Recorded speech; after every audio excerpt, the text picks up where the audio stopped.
మన దేశం చాలా గొప్పది. ఆ? ఈ ఫోటోలో ఒక ఆయన ఇంతవరకు ఎన్ని పార్టీలు మారాలో ఆయనకే తెలియదు. ఆ? కాంగ్రెస్ కాంగ్రెస్ నుంచి తెలుగుదేశం తెలుగుదేశం నుంచి మళ్ళీ జనసేన ఒక ఆయన. సరే, ఒక ఆయనేమో డబ్బులు ఉండి అని స్టెప్స్ వేస్తే ₹1,00,00,000 వస్తాయని ఈయనేమో కొత్త కొత్త పార్టీ మొదలెట్టాడు. చక్కగా ఒక వర్గాన్ని ఊళ్ళేస్తారని. సరే, ఒక వర్గం ఏమో ఆయన ఉపయోగించుకుంటుంది. మళ్ళీ పంచాయతీరాజ్ మినిస్టర్. మా ఊళ్ళో అసలు మనుషులు తాగట్లేదు. మనుషులు తాగకుండా కింగ్ఫిషర్లు ఎక్కువ తాగుతున్నారు.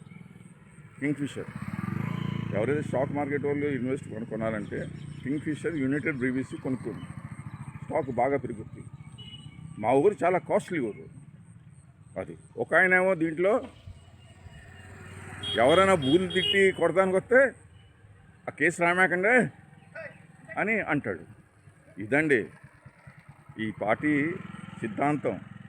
అది ఎన్ని పార్టీలు అయినా మారచ్చు. కాంగ్రెస్, తెలుగుదేశం, మళ్ళీ జనసేన. మళ్ళీ ఒక ఆయన స్టెప్కి వేస్తే ₹1,00,00,000 వస్తాయని ఈయన పార్టీ మొదలెట్టాడు. ఈయన ఒక వర్గాన్ని చక్కగా చిందులేసి డాన్స్ వేసి ఓట్లు వేస్తారని. ఏంటి రాజకీయం అంటే చిందులేయటం అని డాన్స్ వేయటం కాదయ్యో, అర్థమైందా? రాజకీయానికి బాగా బుర్ర ఉండాలి, బుర్ర ఉండి బాగా ఆలోచించాలి. అంతగాని ఎవడో స్క్రిప్ట్ రాసి ఏదో 2 స్టెప్లు వేసి చెప్తే రాజకీయం కాదు. నానా రకాల మనుషులు ఉంటారు దీంట్లో. అది వీళ్ళు అది ఈ ఓట్లు వేసే వాళ్ళు కూడా ఎవరు డబ్బులు ఇస్తే వాళ్ళకి వేసేయటం.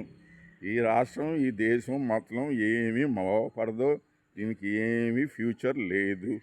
అది